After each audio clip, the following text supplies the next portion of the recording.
Student, myself Pawar MA. My subject is Agriculture Science and Technology. Last lecture आपण second topic चालू केला होता. First होता तो आपला रॉक अँड सॉईल आणि सेकंड टॉपिक होता वेदर अँड क्लायमेट. त्याच्यामध्ये आपण काय बघितलं, वेदर इलेमेंट्स बघितलेले. कोणकोणते होते वेदर इलेमेंट्स? तर temperature, humidity, due, Frost, light हे काय होते आपण त्याच्यामध्ये वेदर इलेमेंट बघितले होते. नेक्स्ट पॉईंट होता आपला instrument of measuring weather elements. आता कोणकोणते इन्स्ट्रुमेंट आहेत त्याच्यामध्ये आपण दोन पाहिले होते, स्टीव्हन्सन स्क्रीन आणि सेकंड आहे तो थर्मामीटर. नेक्स्ट आहे third rain gauge. Rain gauge काय केलं असेल? The instrument used for measuring the amount of rainfall is called as rain gauge. म्हणजे पावसाचे प्रमाण मोजण्यासाठी जे यंत्र वापरलं जातं त्याला काय म्हटलं जातं? रेन गॉज असे म्हटलं जातं. The rainfall is measured in terms of depths or rain water in millimetre centimetre can inch. There are two types of rain gauge. म्हणजे दोन टाईपचे रेन गॉज आहेत. फर्स्ट आहे non recording or ordinary rain gauge. Second आहे self recording or automatic siphon rain gauge. हे दोन type काय आहेत? तर रेन गॉजचे दोन टाईप आहेत. म्हणजे मिलीमीटर सेंटीमीटर आणि इंचमधील पावसाचा पाण्याच्या खोलीच्या आधारे पावसाचे काय केले जाते? प्रमाण मोजले जाते. म्हणजे पावसाचं प्रमाण मोजण्यासाठी कोणतं यंत्र वापरलं जातं? तर रेन गॉज. नेक्स्ट आहे pyranometer. The instrument used record total incoming radiations is called as a pyranometer. ज्या येणारे रॅडिएशन्स आहेत, सोलार रॅडिएशन्स आहेत, त्या काय केल्या जातात? मोजल्या जातात. त्या यंत्राला काय म्हटलं जातं? पायरॅनोमीटर असे म्हटलं जातं. नेक्स्ट आहे आपलं sunshine recorder. It is the instrument used to record the duration of bright sunshine during the day time. म्हणजे उज्ज्वल सूर्यप्रकाशाचा, दिवसाचा जो उज्ज्वल सूर्यप्रकाश असतो त्याचा कालावधी नोंदवण्यासाठी कशाचा वापर केला जातो? तर हा सनशाईन रेकॉर्डरचा वापर केला जातो. नेक्स्ट आहे anemometer and wind vane. The speed at which wind is flowing is called as wind velocity. The wind velocity that is wind speed is recorded in knots, nautical miles per hour, metre per second MPS, kilometre per hour KMPH and mile per hour MPH. म्हणजे काय केलं जातं? ॲनिमोमीटरनी विंडचा speed जो आहे तो मोजला जातो. म्हणजे हवेचा वेग मोजण्यासाठी काय केलं जातं? तर हा ॲनिमोमीटर किंवा विंड वॅन वापरला जातो. The anemometer is an device that used to measure wind speed or wind velocity, whereas wind van is used to detect the direction of wind. The wind van points the direction of wind. Next आहे सायक्रोमीटर और हायग्रोमीटर. सायक्रोमीटर और हायग्रोमीटर. Relative humidity is the amount of water vapors present in the air. It is expressed in percentage of the amount of needed for saturation at the same temperature. म्हणजे सापेक्ष आर्द्रता म्हणजे हवेत असणाऱ्या पाण्याचे प्रमाण मोजण्यासाठी काय वापरलं जातं? तर हा सायक्रोमीटर किंवा हायग्रोमीटर वापरला जातो. The instrument used for measuring relative humidity is called as hygrometer or psychrometer. Psychrometer consist of two bulbs. Psychrometer काय करतात? त्याच्यामध्ये दोन बल्ब असतात. With thermometer that is wet bulb and dry bulb. Wet bulb and dry bulb हे काय असतात? तर त्या सायक्रोमीटरमध्ये असतात. And reads humidity based on difference between two. म्हणजे काय केली जाते? तर ह्या दोन्हीमधील फरकावर त्याची आर्द्रता मोजली जाते किंवा वाचली जाते. ह्या दोन्हींवरती ड्राय बल्ब आणि वेट बल्बवरती त्याच्यावरून याची आर्द्रता सापेक्ष आर्द्रता काय केली जाते? काढली जाते. नेक्स्ट आहे ड्यू गॉज. लास्ट आहे dew gauge. The droplets of water that forms on the ground other surfaces outside during the morning and evening is called as a dew. म्हणजे सकाळी जे पडतात, सकाळी किंवा संध्याकाळी काय केले जातात, जे पाण्याचे थेंब पडलेले असतात बारीक बारीक खिडक्यांच्या काचा असतील किंवा गाडीवरती ते जे थेंब पडलेले असतात त्यांना काय म्हटलं जातं तर ड्यू म्हटलं जातं. आणि ड्यू गॉज हा काय केला जातो, ते पडलेले म्हणजे थेंब पडलेले ते रेकॉर्ड करण्यासाठी काय केला जातो तर ड्यू गॉजचा वापर केला जातो. It is recorded by using instrument is called as a dew gauge. The unit of measurement in MM. म्हणजे ड्यू त्याचं युनिट काय आहे, ड्यू मोजण्यासाठी जे युनिट वापरलं जातं ते काय आहे, MM आहे. नेक्स्ट आहे weather elements, instruments and their units. आता बघा, फर्स्ट आहे वेदर इलेमेंट टेम्परेचर. तो कशात इन्स्ट्रुमेंट फॉर मेजरमेंट कोणतं इन्स्ट्रुमेंट असेल तर थर्मामीटर अँड थर्मोग्राफ. आणि त्याचं युनिट काय असेल तर Fahrenheit, degree Celsius and Kelvin. Next आहे रेनफॉल.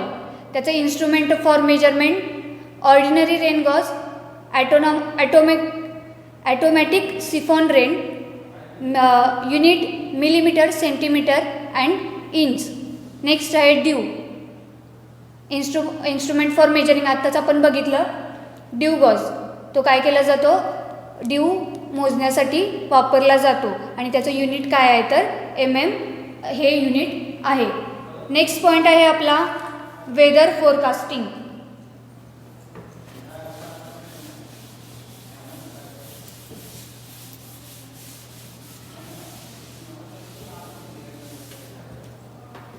नेक्स्ट पॉईंट आहे weather forecasting.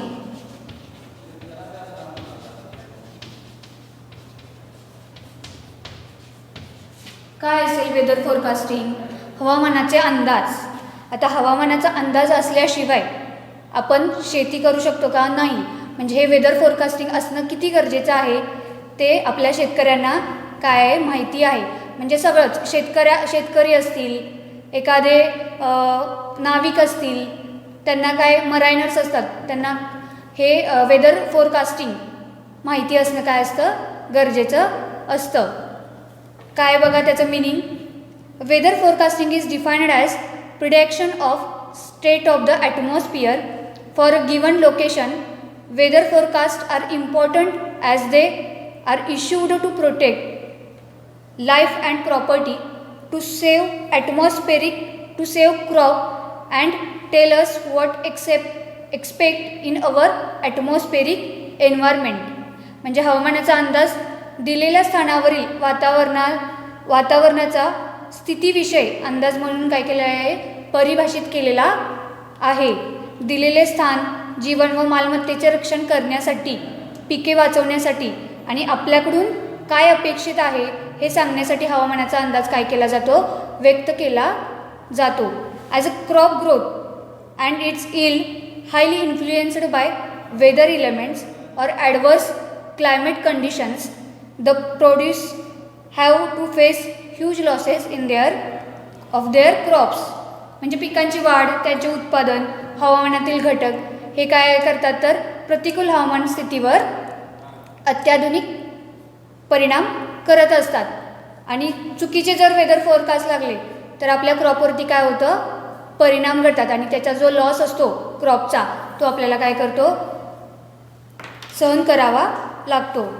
Next, generally people have attempt to predict the weather from thousands of years ago, but scientifically it is the done since 19th century.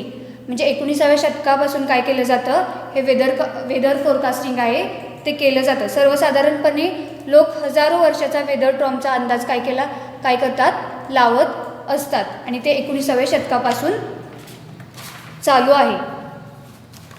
Next आहे in the agriculture based country like India. आता आपला India कसा आहे, भारत agriculture based India आहे. Where about 70% of farming is depending on rainfall. आता आपलं जे फार्मिंग आहे ते कशावरती डिपेंड आहे, 70% शेती ही आपली पावसाच्या पाण्यावरती काय असते, अवलंबून असते. Accurate weather forecast should have be made available for farmers well in advance to minimise crop losses. म्हणजे भारत हा काय 70% कशावरती अवलंबून असणारा देश आहे, तर पावसाच्या पाण्यावरती शेती करणारा देश आहे. आणि बरोबर हवामानाचा अंदाज असेल तर काय होते, शेती आपली व्यवस्थित होते आणि त्याचे लॉसेसचे परिणाम आपल्याला भोगावे लागत नाही. Accurate weather forecasting that is made well in advance can help the farmers in planning of the timely land preparation. म्हणजे काय केलं जातं बघा, हे हवामानाचे अंदाज आपल्याला माहिती असतात, त्यामुळे आपण काय करतो, टाइमली लँड प्रिपरेशन करतो, जमीन नांगरून घेतो. नंतर सिलेक्शन ऑफ क्रॉप, काय करतो, क्रॉपचं सिलेक्शन करतो, कोणतं पीक आपल्या शेतामध्ये घ्यायचं आहे याचं काय केलं जातं, सिलेक्शन केलं जातं. टाईम ऑफ सोईंग, आता पेरण्यासाठी त्याचा टाईम काय केला जातो, टाईम आपण बघून काय करतो, सोईंग करतो म्हणजे पेरणी करतो. Methods of time, fertilisers applications, other interculture operations and finally harvesting is crops. म्हणजे काय करतो, प्रिपरेशन ऑफ म्हणजे लँड प्रिपरेशन करतो, जमीन तयार करतो, त्याच्यानंतर क्रॉपचं सिलेक्शन करतो, एखादं पीक सिलेक्ट करतो कोणतं आपल्या शेतामध्ये घ्यायचं आहे ते, त्याच्यानंतर त्याची पेरणी केली जाते. नंतर जे फर्टिलायझर्स आहेत ते त्याच्यासाठी पूरक फर्टिलायझर्स कोणते आहेत ते काय करतो आपण वापरतो. त्याच्यानंतर इंटरकल्चर ऑपरेशन्स असतात ते केले जातात. त्याच्यानंतर फायनली हार्वेस्ट म्हणजे जी कापणी असते पिकांची ती काय केली जाते, केली जाते. Indian meteorological department is established in 1875. म्हणजे इंडियन मेट्रोलॉजिकल डिपार्टमेंट कधी स्थापित केलं गेलं आहे, तर 1875मध्ये ते स्थापित केले गेलं आहे. त्याचं हेडक्वार्टर कुठे आहे, तर पुण्यामध्ये हेडक्वार्टर आहे. Agriculture meteorology division is started in 1932 to conduct research on crop and weather relationship. Next, for is purpose a major step was taken set up specialized meteorological observatories and crop environment to inoculate weather conclusion among farmers. म्हणजे या उद्देशाने हवामानातील काय केले जाते, तर चेतना वाढवण्यासाठी पीक वातावरणात अल्पस्वरित हवामान शास्त्राविषयक स्थापित केले गेलेले हे एक मोठे पाऊल उचलले गेले आहे. हवामान शास्त्राविषयी काय केलं गेलेलं आहे, स्थापित केलं गेलं आहे. This has resulted in steady growth of observatories in all over India. म्हणजे ते वाढतच गेलं आहे आणि आज आसपास 125च्या आसपास काय आहे, तर हे मेट्रोलॉजिकल ऑब्झर्वेटरीज आहेत. The weather reports are prepared by 5 regional forecasting centres which are situated at Chennai, Nagpur, Mumbai, Delhi and Kolkata.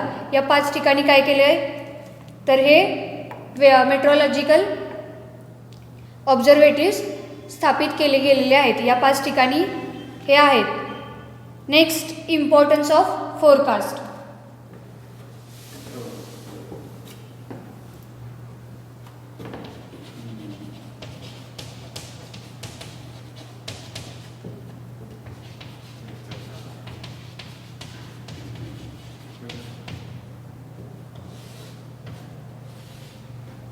आता फोरकास्टचं महत्त्व काय असेल, तर accurate weather forecasting helps the farmers in realising economic ills by minimising the crop losses. म्हणजे हे अंदाज महत्त्वाचे का आहेत, हवामानाचा अचूक अंदाज वर्तविल्यास पिकांचे नुकसान कमी करून आर्थिक उत्पादन साध्य करण्यास काय होते, शेतकऱ्यांना मदत होत असते. तर काय आहेत इम्पॉर्टन्स बघा. फर्स्ट इम्पॉर्टंट आहे planning for necessary inputs during the season. म्हणजे नियोजन असणं हे खूप गरजेचं असतं. कशाच्या दरम्यान, तर हे सीझनच्या दरम्यान नियोजन असणं गरजेचं असतं. Second, timely land preparation to take advantage of earliest rain. म्हणजे तुरळक पावसाचा फायदा घेण्यासाठी काय केलं जातं, वेळेवर जमीन तयार करणे. नेक्स्ट आहे selection of crop and cultivation. एखाद्या क्रॉपचं काय करायचं, सिलेक्शन करायचं. आपल्या ज्या शेतामध्ये आपल्याला आपल्या शेतामध्ये जे पीक घ्यायचं आहे ते काय करायचं, त्याचं सिलेक्शन करायचं आणि त्याचं कल्टिवेशन करायचं. नेक्स्ट आहे इफिशियंट यूज ऑफ फर्टिलायझर. खतांचा वापर काय करणे, परिणामकारक करणे. जास्त खत वापरलं तरीही ते पिकांसाठी हानिकारक असतं आणि कमी खत वापरलं तरीही ते पिकांसाठी हानिकारक असतं, म्हणजे आपल्यालाच लॉस येतो त्याचा. नेक्स्ट आहे predicting paste and diseases incidence, म्हणजे रोगांचा आणि कीटकांचा काय करणे, अंदाज घेणे. Timing of weeds, paste and diseases controls. वेळीच काय करायचं, हे कीड, डिसीज, वीड्स असतात, तण असतात, त्यांचं काय करायचं, वेळीच कंट्रोल, त्यांना वेळीच आटोक्यामध्ये आणायचं. नेक्स्ट आहे reducing adverse effect of weather hazards, म्हणजे हवामानाचा धोक्याचा प्रतिकूल परिणाम कमी करणे.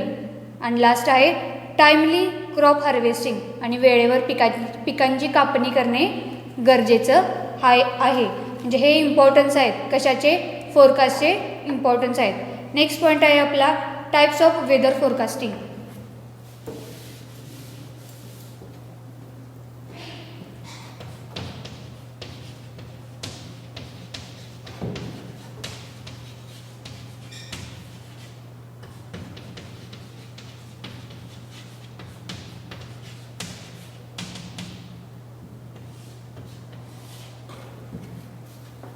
टाईप्स ऑफ वेदर फोरकास्टिंग, हवामानाचे अंदाजाचे काय असतात, तर प्रकार असतात.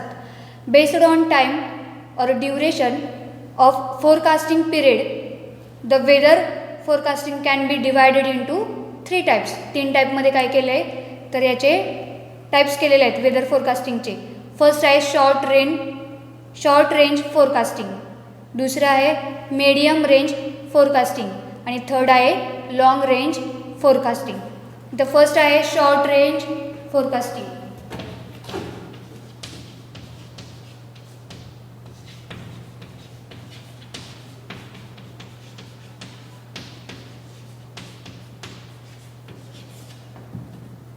Short range forecasting. These forecasts are for a day or two. These daily forecasts are useful to irrigation engineers, mariners, aviation engineers and farmers. म्हणजे हे लहान श्रेणीचे अंदाज असतात. ह्या अंदाज 1 किंवा 2 दिवसांसाठी असतात. हे दररोजचे अंदाज नाविक, विमानचालक, अभियंता, सिंचन अभियंता यांसाठी काय असतं, तर हे उपयुक्त, शेतकऱ्यांसाठी हे उपयुक्त असतात. नेक्स्ट आहे medium range forecast.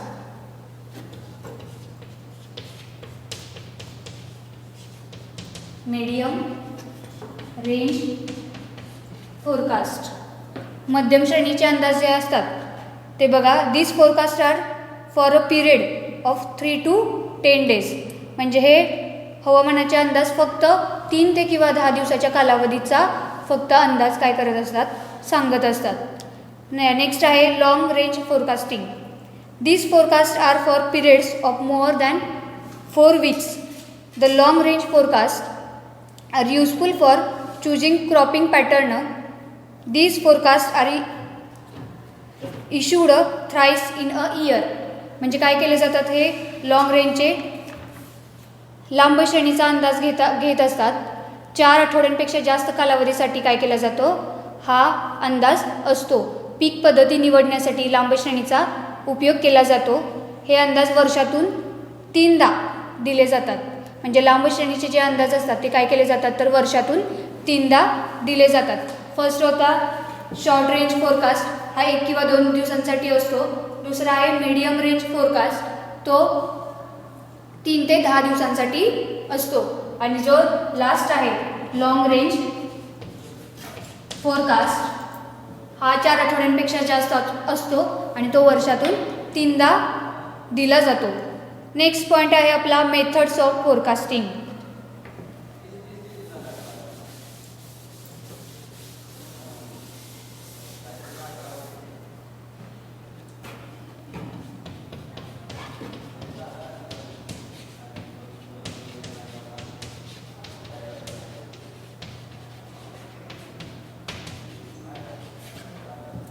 Methods of forecasting. There are 3 methods of forecasting. First आहे conventional or synoptic method. म्हणजे बघा, synoptic method involve detailed analysis of current weather reports, prove a large area, the current patterns are related with the past analogous situation and forecast are prepared on the assumption that current situation match will the past analogous. म्हणजे पूर्वानुमान करण्याच्या पद्धती असतात. First कोणती आहे तर conventional और synoptic method. Next जी आहे statistical method.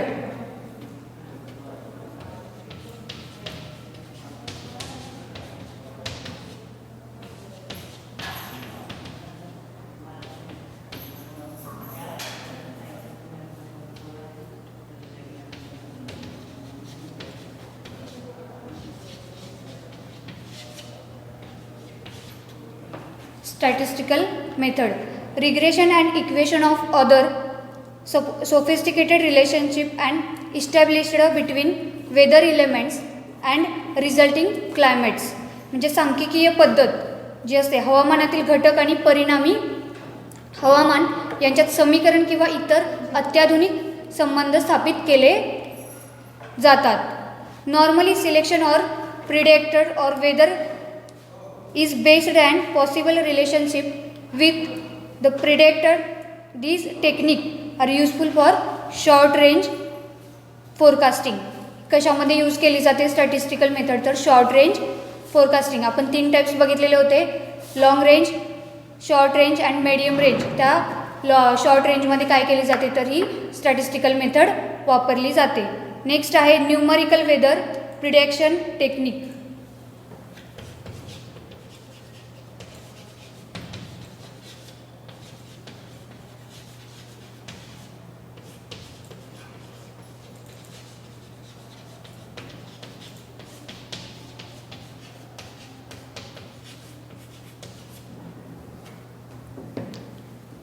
In this technique, the behavior of atmosphere is represented by a set of equations based on physiological laws, air movement, pressure and their information. This technique is found suitable for medium forecast.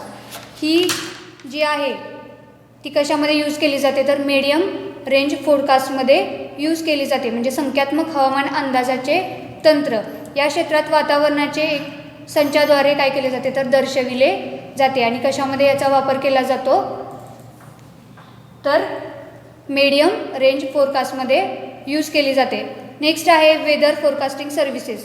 आता कोणकोणत्या आहेत weather forecasting services? Agriculture including forestry and animal husbandry. Second आहे shipping and naval. Third आहे offshore drilling. Fourth defence services. Fifth आहे aviation civil and military. Six आहे government and post officials. Seventh cyclones, floods and drought. Last mountaineering, fishing, general public. ह्या काय आहेत तर weather forecasting services आहेत. आपला हा टॉपिक इथं संपलेला आहे. लास्टला आपण फर्स्ट टॉपिक बघितला होता रॉक अँड सॉईल. सेकंड बघितला वेदर अँड क्लायमेट. त्याचे इम्पॉर्टंट क्वेश्चन्स आहेत explain effect of rainfall on crop growth, differentiate weather and climate. हे काय केले आहेत इम्पॉर्टंट क्वेश्चन्स आहेत, ते तुम्ही बघाच बुकमध्ये. तर आपला टॉपिक इथे संपलेला आहे. थँक्यू.